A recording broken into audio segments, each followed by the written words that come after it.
أعوذ بالله من الشيطان الرجيم. بسم الله الرحمن الرحيم.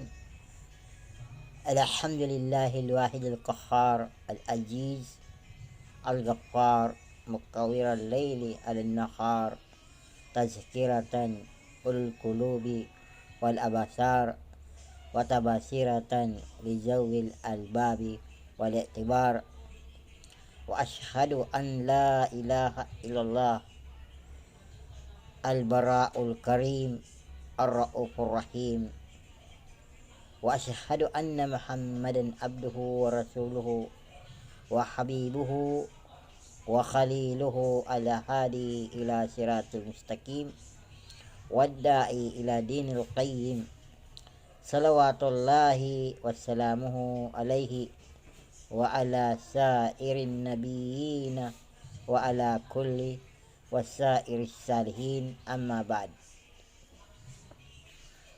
وفي الحديث رسول صلى الله عليه وسلم وعن أبي هريرة عبد الرحمن بن سهر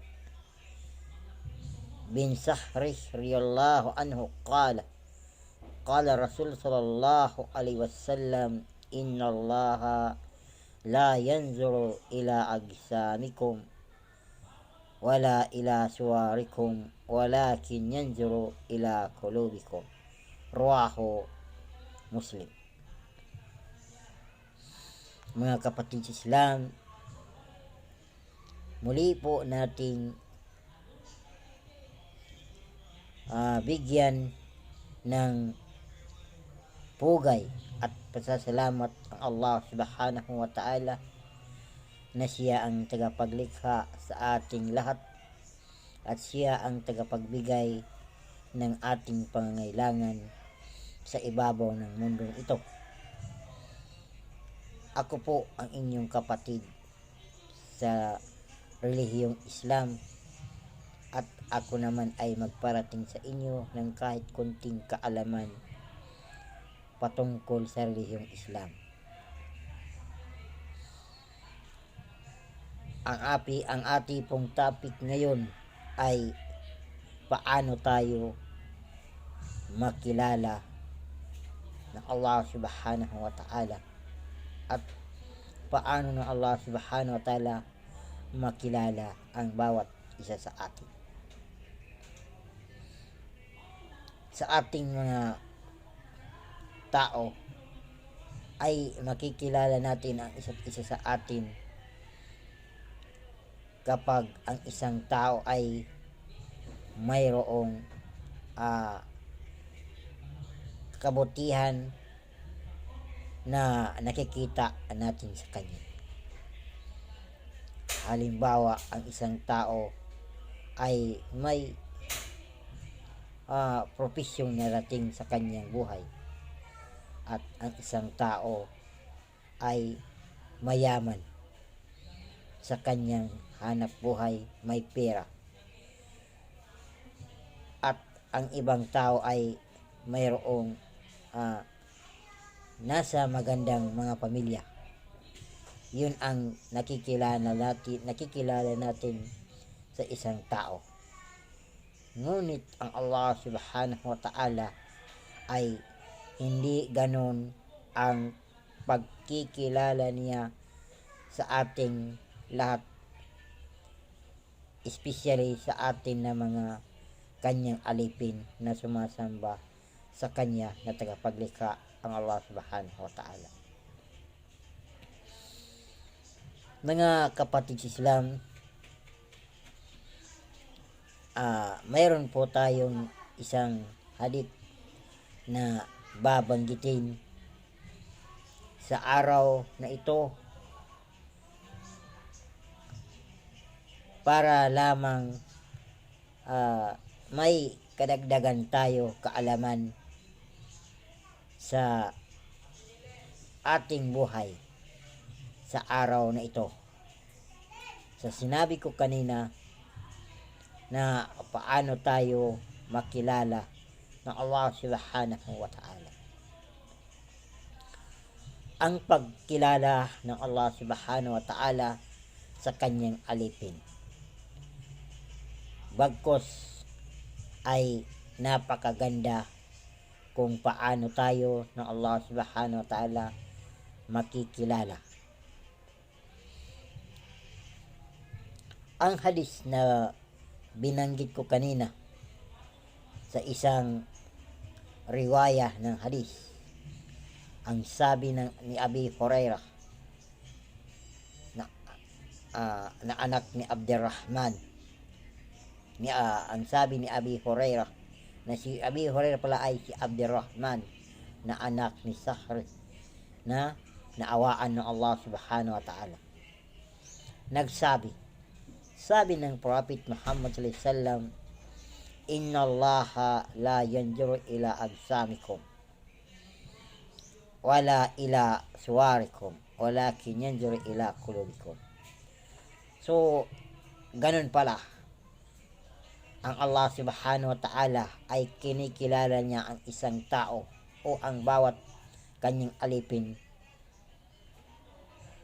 ay ito pala ang pagkakilala ng Allah subhanahu wa ta'ala.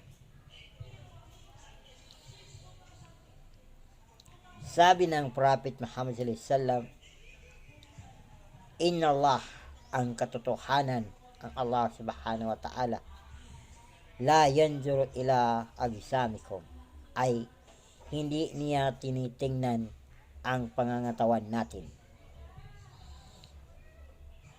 Ang Allah subhanahu wa ta'ala pala ay hindi niya tinitingnan kung ano ang nasa atin.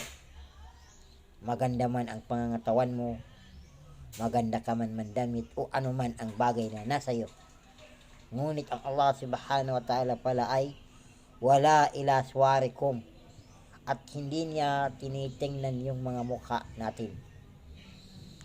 Kasi ang iba sa atin ay ang nangyari sa atin ay maaakit tayo sa isang tao sa kanyang mukha, sa kanyang personality.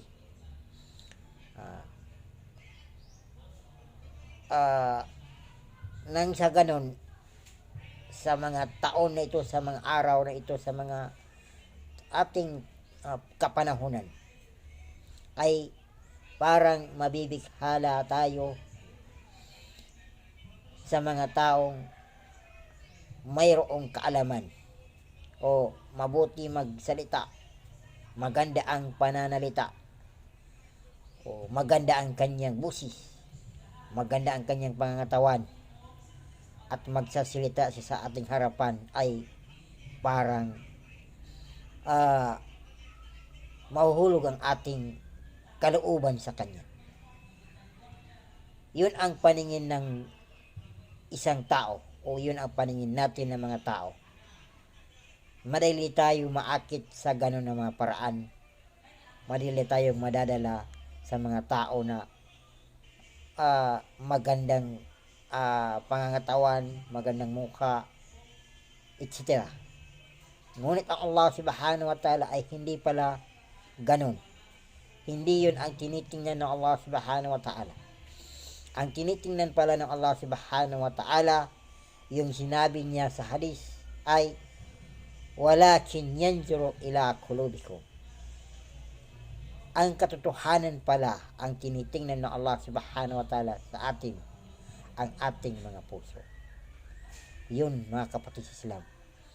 Yung ating puso ay gagamitin natin sa tamang paraan, sa tamang inuutos ng Allah subhanahu wa ta'ala.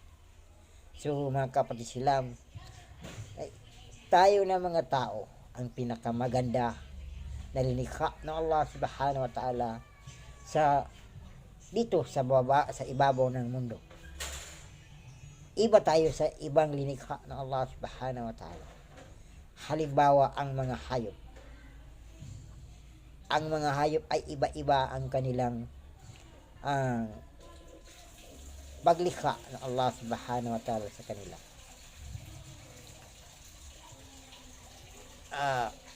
Ang mga hayop ay pili na natin sila pag-utusan. Halimbawa ng isang kalabaw ay uutusan lang natin. Yun ang hayop dito sa atin na malaki. Pero sa kagandahan ng paglikha ng Allah subhanahu wa ta'ala sa atin ay nauutusan natin sila. Tayong mga tao ay napakaganda rin. Kasi mayroon tayong sinasabi na kulub. Anong ibig sabihin ng kulub? Mayroon tayong mga puso. Na yung puso na yun ay sana ay gagamitin natin sa kabutihan. Kasi yun ang tinitingnan ng Allah subhanahu wa ta'ala sa bawat isa sa atin. Ang ating puso ay parang isang maputing tela or maputing papel na ikaw na ang maguguhit sa ikaw na ang gumuhit kung ano ang gusto mong isulat o guhit sa papel na puti na yan. Yun ang Allah, yun ang ating yun ang Allah subhanahu wa ta'ala. Tayo na ang binigyan ng Allah subhanahu wa ta'ala kung paano natin gagamitin ng mabuti ang ating puso. Kasi yun ang tinitingnan ng Allah subhanahu wa ta'ala. Anong sabi ng Allah? Walakin yanzuru qulubikum. Sa katotohanan, ang tinitingnan ng Allah subhanahu wa ta'ala sa atin yung ating mga puso. So kaya mga kapatid Islam, pagbutihin natin ating mga puso. Parang pinakadabis na puso na may takot sa Allah subhanahu wa ta'ala. Yun ang kagustuhan ng Allah subhanahu wa ta'ala. Mga kapatid Islam, ako po ay dito sa ating programang Nidaul Haq, at ako po ay mag-iiwan naman sa inyo ng Assalamu alaikum warahmatullahi ta'ala wabarakatuh.